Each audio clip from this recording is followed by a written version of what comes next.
Every war has its front lines, but in Gaza, one of the most brutal battles is fought off screen, in silence. And here's the most disturbing part. That silence isn't accidental. It's a strategy. What if I told you the war on Gaza isn't just fought with airstrikes and sieges, but with headlines, algorithms, and omission? Since October 2023, when the war reignited, Gaza coverage has followed a now predictable arc. Shock, outrage, then silence. In the early days, images of bombed-out buildings and bloodied children dominated the news cycle. For a few weeks, the world watched. Then came the shift.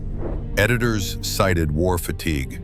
Newsrooms moved on. The urgency evaporated. Meanwhile, Israeli casualties, fewer in number, continued to command global attention. Their stories came with names, backstories, visuals. Kidnapped civilians, government responses, trauma from kibbutzim. Nearly 30,000 Palestinian deaths later, the global spotlight had dimmed. Human catastrophe became statistical noise. Now contrast that with Ukraine. Nearly 3 years into Russia's invasion, Ukraine still dominates Western news. Daily updates, humanizing photo essays, geopolitical analysis, empathy sustained by storytelling. So why not Gaza? This isn't just about one war. It's part of a much older pattern. In 2009, Operation Cast Lead killed more than 1,400 Palestinians, most of them civilians. Yet Western coverage overwhelmingly emphasized Israel's right to self-defense. In 2014, during Operation Protective Edge, major networks relied heavily on Israeli military press briefings. Independent investigations from Human Rights Watch and the UN were often sidelined. Why? Because journalists couldn't get in. Israel restricted international press access. Gaza-based journalists risked both airstrikes and smear campaigns. And those who did manage to report, like Al Jazeera, often had their content flagged, reframed, or buried by Western platforms wary of political backlash or advertiser pullout. In 2023, the Israeli government declared Al Jazeera a threat to national security. Offices were raided, equipment seized. Coverage didn't stop, but access to that coverage, especially in the West, became increasingly difficult. This isn't journalism as we know it. It's a curated feed, filtered by political alliances, corporate caution, and platform algorithms. Governments benefit from a quiet Gaza. So do defense contractors. So do oil lobbies. So do politicians who'd rather avoid uncomfortable questions. Media organizations, reliant on government sources and advertiser dollars, walk a tightrope. Reporting on Israeli human rights violations risks accusations of bias or anti-Semitism, but not reporting carries a different risk: the moral and journalistic cost of complicity.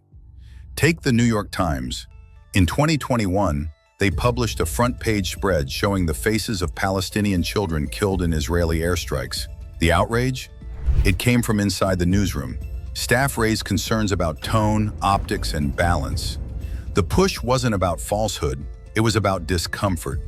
And that word, balance, is often weaponized, presenting a conflict as if it's between two equal forces, when one side controls airspace, electricity, borders, and imports is not balance.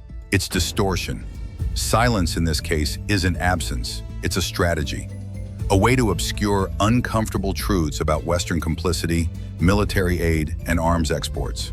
Since Israel's founding, the U.S. has sent over $150 billion in aid, most of it military. The U.K. continues to issue arms export licenses. And when bombs drop on Gaza, many are marked Made in America or Licensed by London. So when the media stays silent, it's not just editorial caution, it becomes editorial complicity. And this silence has a cost. What does a humanitarian crisis actually look like? It looks like children being fed once a day, if at all. It looks like babies wrapped in foil to stay warm because there's no electricity for heaters. It looks like wedding halls turned into morgues because families can't bury their dead fast enough. It looks like doctors performing surgery by flashlight. It looks like chemotherapy patients being turned away. It looks like ambulances stalling mid-route because there's no fuel left to drive. And yet when Gaza is covered, it's often reduced to a sentence. Gaza faces a humanitarian crisis. The words are clinical, abstract, sanitized. They obscure the reality on the ground. When news does break, it's usually framed around security. Militant targets struck. Israel retaliates. Rarely do you hear about the man who died waiting for dialysis because the border was closed, or the woman who gave birth in a stairwell during a bombing raid. These stories don't trend. They don't fit cleanly into a digestible narrative, so they vanish.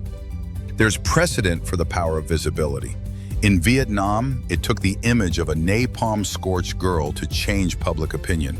In Syria, it was a photo of Alan Kurdi, a drowned toddler, that forced European governments to confront their refugee policies. But in Gaza, the lens is fogged by restrictions, by algorithms, and by fear. Palestinian deaths are reported passively, were killed, died in strikes. Israeli deaths are reported actively, personally. Names, stories, loss. This asymmetry isn't accidental. It serves a function to make one group legible and the other disposable. Even when images of suffering break through, they're often doubted. A bleeding child becomes suspicious. A grieving mother is dismissed as staged. Palestinian suffering is held to a standard of proof that is rarely applied elsewhere. When people are flattened into numbers, their pain becomes easier to dismiss. So why doesn't this change? Why, in the age of live streams and satellite imaging, do stories from Gaza still fail to reach the public? Part of the answer lies in lobbying. In the US, pro-Israel groups like AIPAC and CUFI wield enormous influence, not just in Congress, but in media narratives. Journalists quickly learn which words risk career-ending controversy: apartheid, ethnic cleansing, collective punishment.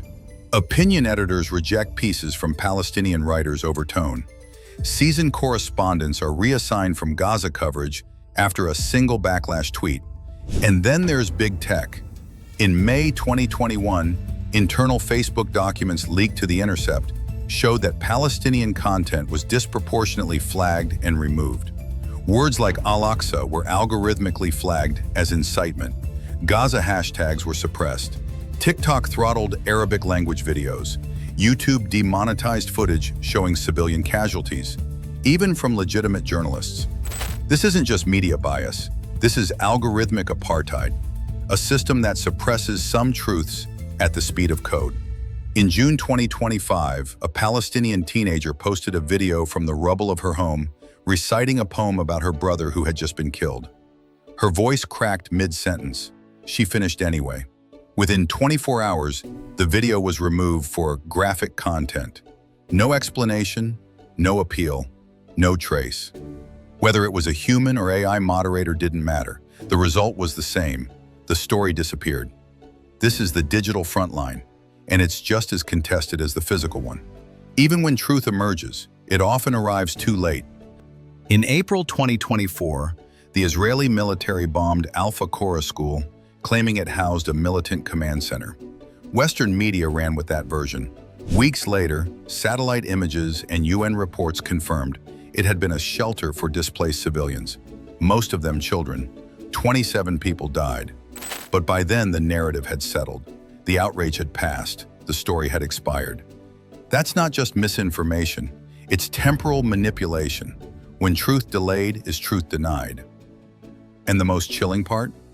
When suffering becomes invisible, it becomes efficient. It no longer needs to be justified. It just continues, quietly, unchallenged. The media doesn't just report on the world. It shapes what matters in the world. If Gaza disappears from headlines, its pain doesn't stop. It simply becomes easier to ignore, easier to manage, easier to fund. For journalists, silence removes ethical tension. For politicians, it removes accountability. For audiences, it removes empathy. But there is another way. Independent journalists, local voices, citizen witnesses, they still upload, they still record, they still resist. The truth is out there, if you're willing to look beyond the filters in the feed. So here's what you can do. Share this, even if it feels uncomfortable. Comment with what you haven't seen covered. Follow reporters on the ground, not just pundits in suits. Challenge your algorithm, because it reflects your attention. If you've watched or read this far, you've already broken the silence. Now go one step further. Because Gaza is not forgotten by accident. It's forgotten on purpose. And the only thing more dangerous than silence is learning to live with it.